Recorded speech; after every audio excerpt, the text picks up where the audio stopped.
I'll be back. I was way off. Yeah, baby, yeah! They don't make the movie. The movie ends, and I remember going, either that's the most brilliant movie ever, or we're so frickin' effed. But they can make or break it. The trailer was great. When they saw it, they realized that the movie was going to be great. From DG Entertainment and Clio Entertainment. I'll tell you the dark but funny truth about the whole thing. Trailer Geeks and Teaser Gods. Oh, this is amazing. I can't believe people get paid to do this. The fate of the movies is in their hands. Seth Gaven is the founder and president of AV Squad. With over 30 years' experience in the business, Seth has held positions as editor, producer, creative director, and creative executive at a major studio over the years. As a trailer editor, he's worked on such titles as Terminator and Terminator 2, Home Alone, My Cousin Vinny, and many more. Later, as executive VP of creative advertising at MGM, he was responsible for some hugely successful campaigns, like Legally Blonde, Hannibal, and notably the James Bond franchise. Along with pride in the success of his first AV Squad employee and now partner and co-president Chad Miller, Seth takes great pride in the family that is AV Squad and its rise to become one of the premier media marketing agencies.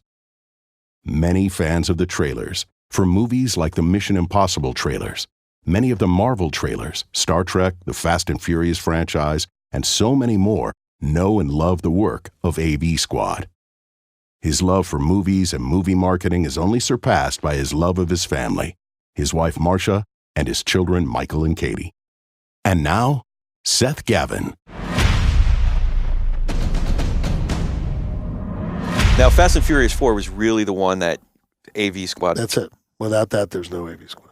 Literally, like within the 6 months after that, Greenstein knew he put you guys on Star Trek and Transformers. I'm a Star Trek fan, so I chased down what with Fast and Furious, I could chase down pretty much anything. And I knew Greenstein from my time with Bob Weinstein. So tell me about that piece, because Chad told me about the Fast and Furious how he told me something, and I don't know if you remember saying this, but he said he heard the trailer before he saw it. He was at a point because he had basically, he was your apprentice. He had the advantage of being your apprentice that when that style of training had gone away, right. So he had the opportunity to train with you on a much more intimate basis than a lot of other editors. But he got to a certain point where he was able to bring his own unique sensibilities, specifically like what he had developed as a DJ. And Fast and Furious was the first one. I should let him speak for himself, on this. But I remember him telling me about it, that he was able to finally bring all of his own sensibilities combined with everything that he learned from, his early days at Seiniger and Harley's House and Ignition, and it all sort of came together. And a part of it was Frank too, Frank Kiyoki being able to let him do his thing. Yeah, well, actually, it was Frank who came up with the basic idea of using there was a scene where they hijack a truck in motion. It's like a tanker truck. Right. Take it apart and hijack the pieces. And that was that notion. He said, "Well, why don't you try that?" So then we went to work with that scene, and it's just it was kind of cool because it's always been. It always was two editors sort of sitting around and sort of hacking it out as editors. An older guy and a younger guy.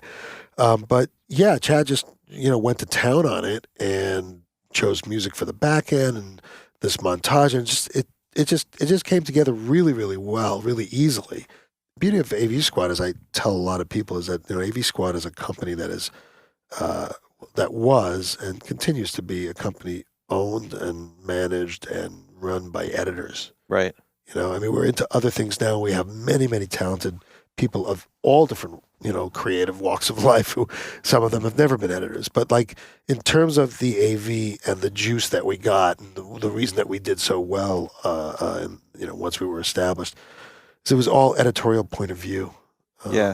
Well, bigger picture, I think creative led, and the business came with that, and you have obviously a smart business, but it's creative led and business supported. I would also say that you have a band of people that are virtuosos in their own craft, like Angel, who we mentioned. Yes, yeah. Is a virtuoso, Mendoza, music and composition. And Yeah, no, starting with my choice of Chad and moving on from there, I would say, I'd say I'm lucky a lot. And Marcia, my wife, is like, no, you got to take credit where credit's due. Hi, I'm Corey Nathan, host of Trailer Geeks and Teaser Gods. To hear the entire TG Squared podcast, click the link in the description.